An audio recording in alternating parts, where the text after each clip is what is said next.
Bapak, Ibu, saudara-saudari sekalian, para romo, suster, bruder, selamat siang. Apa kabar? Waktu saudara provinsial meminta saya untuk mentabiskan kedua diakon ini menjadi imam, memang nggak berpikir panjang langsung setuju. Meskipun belum lihat agenda ya, pokoknya setuju dulu. Karena sudah lama tidak ke Depok. Dan pasti bisa bernostalgia. Tempat ini bersejarah juga untuk saya.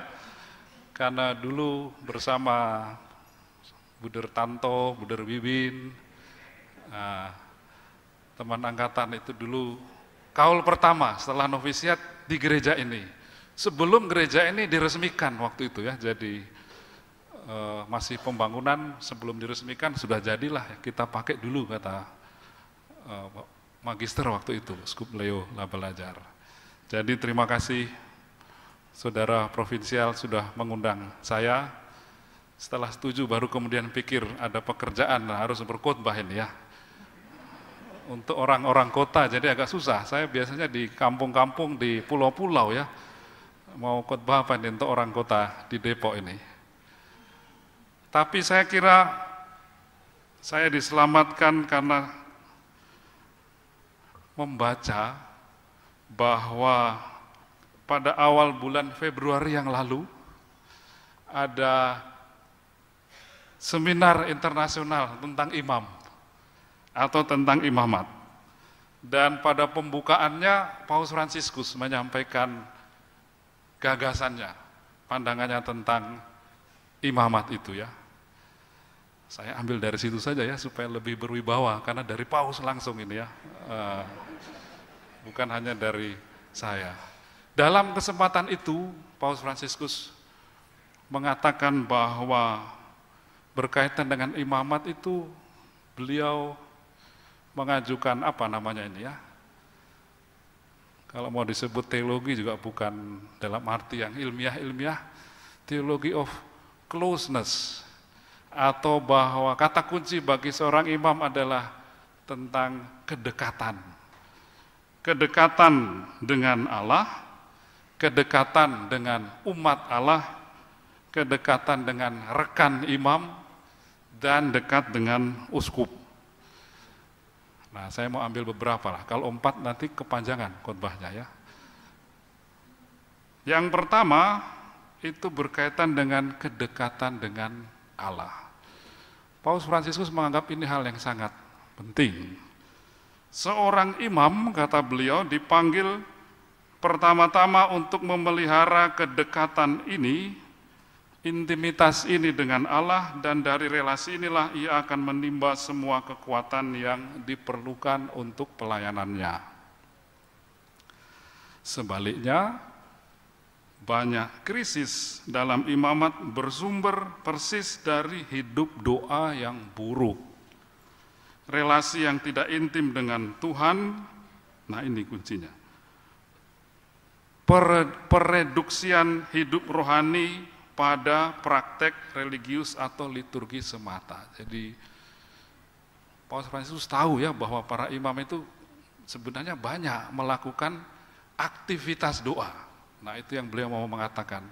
Tapi itu tidak sama dengan kedekatan dengan Allah. Belum tentu melaksanakan banyak aktivitas doa itu otomatis berarti kedekatan dengan Allah. Sangat sering terjadi, kata beliau, dalam kehidupan para imam, doa dipraktekkan hanya sebagai kewajiban.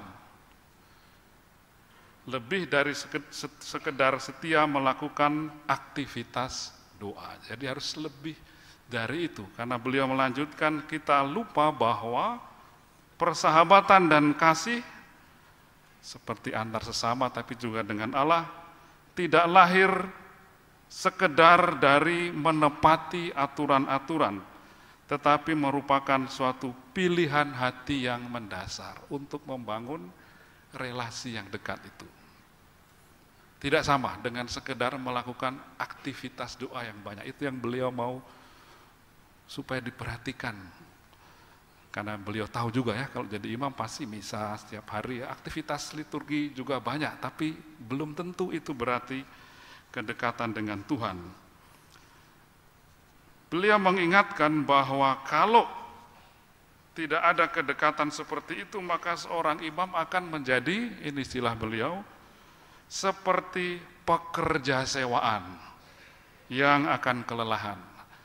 Atau pada kesempatan lain akan menjadi seperti seorang birokrat. Atau beliau pakai juga istilah fungsionaris klerikal.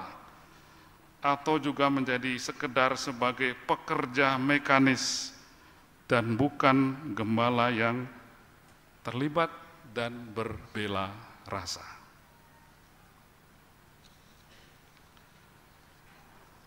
Satu lagi, karena kalian atau kita ya Fransiskan, memang beliau mengingatkan juga bahwa kalau orang rajin berdoa dan dekat dengan Tuhan akan lebih mudah menjadi orang yang rendah hati.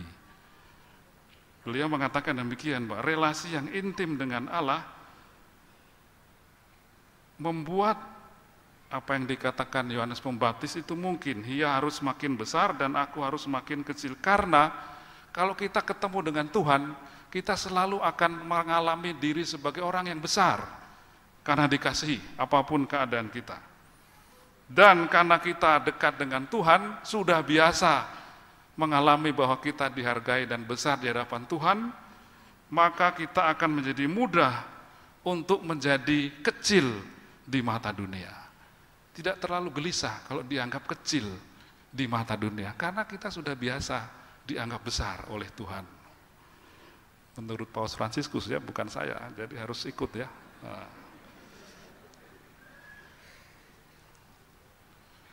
Mungkin itu salah satu alasan kalian memilih bacaan-bacaan hari ini. Kalau secara sederhana menurut bacaan pertama artinya dekat dengan Tuhan, seperti cerita tadi tentang Samuel, sering-seringlah tidur di gereja, ya. Nah, seperti Samuel tadi, tidur di bait Allah ya. Dan nanti kalau Tuhan bersabda harus mengatakan berbicaralah sebab hambamu ini mendengar. Sering-seringlah. Tidur artinya dekat dengan Tuhan ya di gereja dan bersiap-siap untuk mendengarkan firman Tuhan. Atau kalau yang lebih serius, Paulus mengatakannya, mengingatkannya, bukan yang menanam atau yang menyiram yang penting, melainkan Allah sendiri yang memberikan pertumbuhan. Tadi dalam bacaan kedua juga dia mengatakan bersama Apolos, ingat kita ini kawan seperti moto kalian, sekerja Allah ya. Kawan sekerja Allah. Atau juga dikatakan tadi, karena tidak seorang pun yang dapat meletakkan dasar lain daripada dasar yang telah diletakkan, yaitu Yesus Kristus. Dekat dengan Tuhan, tidak sama dengan melakukan aktivitas liturgi. Relasi yang dekat dengan Tuhan. Berdoa sederhananya, tidur di bait Allah, kalau menurut bacaan pertama. Saya 5 tahun jadi uskup. Salah satu penghiburan terus terang yang saya alami adalah juga berkaitan dengan ini. Karena sering mengunjungi umat ya, saya terhibur begitu ya, atau merasa dikuatkan karena mengalami bahwa dalam diri umat di pulau-pulau atau juga di mana-mana saya temui, saya paling tidak ya merasa atau mengalami bahwa iman hidup di kalangan umat itu. Bentuknya memang macam-macam ya. Memang kalau uskup datang foto-foto banyak ya, diminta foto-foto.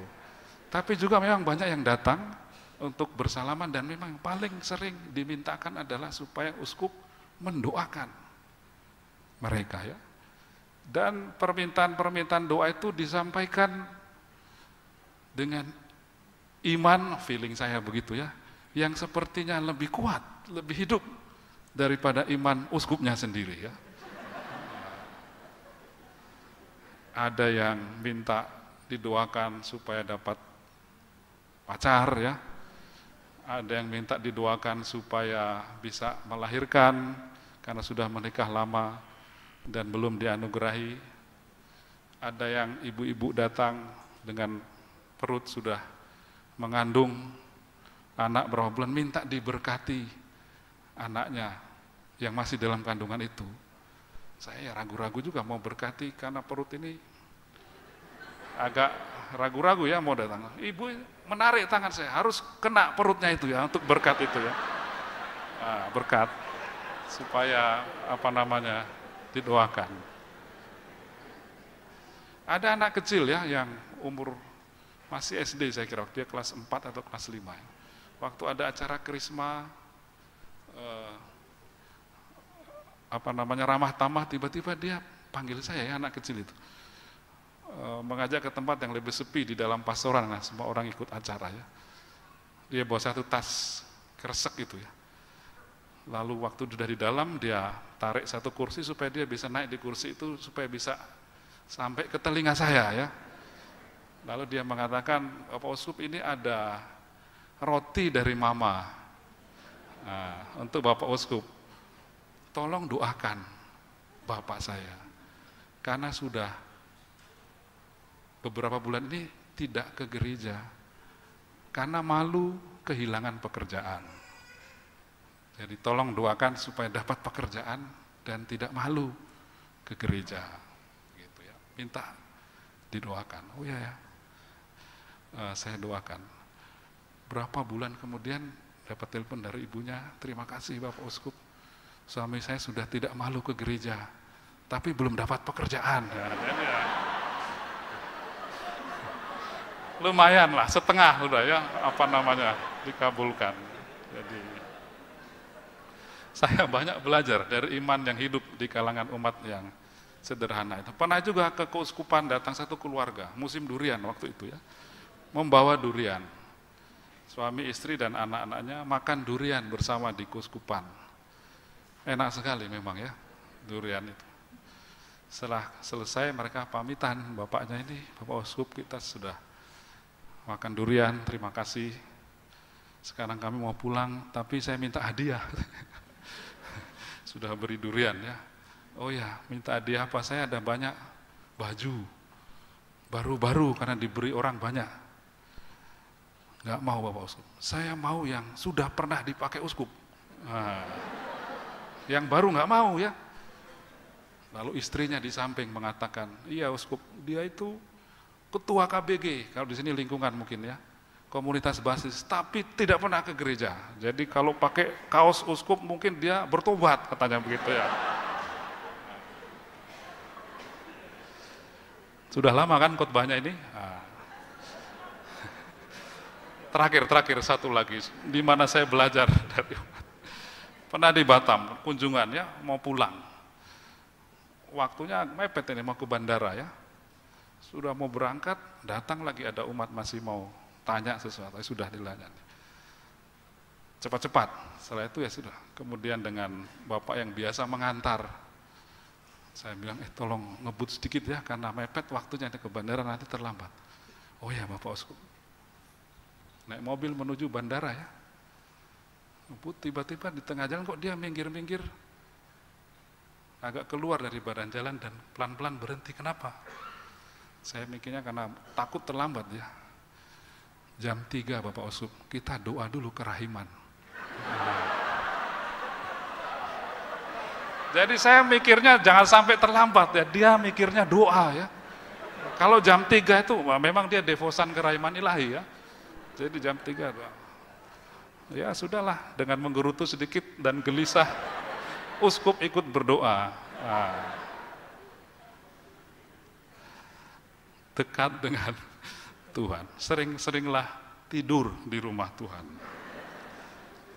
Yang juga sering dikatakan Paus Fransiskus adalah dekatlah dengan umat. Untuk pemahaman baru tentang identitas imamat, pentinglah sekarang ini bahwa para imam dekat dan terlibat demi kehidupan umat hidup bersama mereka dan tidak lari dari mereka. Yang beliau maksudkan, dan kita tahu semua ya, jurus pamungkas kata kunci Paus Fransiskus adalah misericordia. Punya hati untuk yang menderita. Dekatlah dengan umat tapi dengan gaya Allah, yaitu gaya misericordia itu. Bela rasa, kelembutan, tidak terutama sebagai hakim, melainkan seperti orang Samaria yang mengenali luka-luka umat, penderitaan mereka dalam diam, pengorbanan banyak bapak dan ibu guna menopang keluarga mereka mencari nafkah. Bila demikian, maka hidup kalian, para imam, memang akan menjadi rumit. Tapi, bukan saya ya, Paus Fransiskus, rumit secara indah, kata Paus Fransiskus ya, kalau kita betul-betul mau terlibat. Kita harus bergembira bersama pasangan yang menikah, tertawa bersama anak-anak yang dibaptis, menderita bersama yang sakit, turut berduka bersama yang memakamkan orang yang dikasihi, dan lain-lain. Dekat dengan umat tapi dengan gaya Allah, yaitu gaya misericordia. Mungkin perintah dalam Injil hari ini agar kita tidak membawa apa-apa dalam perjalanan kecuali tongkat, roti, ataupun bekal, uang pun jangan.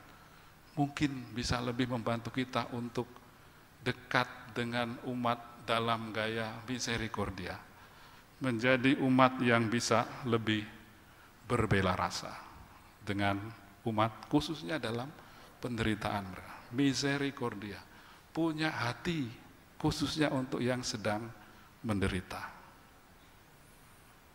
Dua saja ya, dekat dengan Allah, dekat dengan umat, dekat dengan rekan imam juga penting, dekat dengan uskup juga penting, tapi dua pesan itu saja. Ada cerita ya tentang seorang imam yang baru ditugaskan di sebuah tempat, dan karena baru maka dia dikisahkan mau menulis surat mencari kantor pos. Nah, ini jelas sekali cerita zaman dulu ini ya. Sekarang nggak laku kantor pos ya. Maka dia cari jalan di sebuah persimpangan, ketemu anak-anak muda yang katanya nakal-nakal. Tanya pada mereka, di mana kantor pos? Ditunjukkanlah, oh nanti belok ke sana, di sana akan ditemukan kantor pos. Imam ini pergi ke sana, mengirimkan suratnya di kantor pos itu, lalu pulang ketemu lagi anak-anak itu, dan dia mendengar memang anak-anak ini tidak rajin ke gereja dan malas. Lalu dia lewat di sana, ya terima kasih, saya sudah menemukan kantor pos, besok kalian minggu ke gereja ya, nanti di sana saya akan tunjukkan kepada kalian jalan kepada Tuhan. Menurut cerita itu, anak-anak itu mengatakan, jalan ke kantor pos saja tidak tahu. Bagaimana mau menunjukkan jalan kepada Tuhan ya? Imam ini tidak dekat dengan masyarakat, tidak dekat juga dengan Tuhan. Sering-seringlah tidur di bait Allah, tapi dekatlah dengan umat dengan gaya Allah, misericordia, punya hati untuk yang menderita. Tuhan memberkati kita.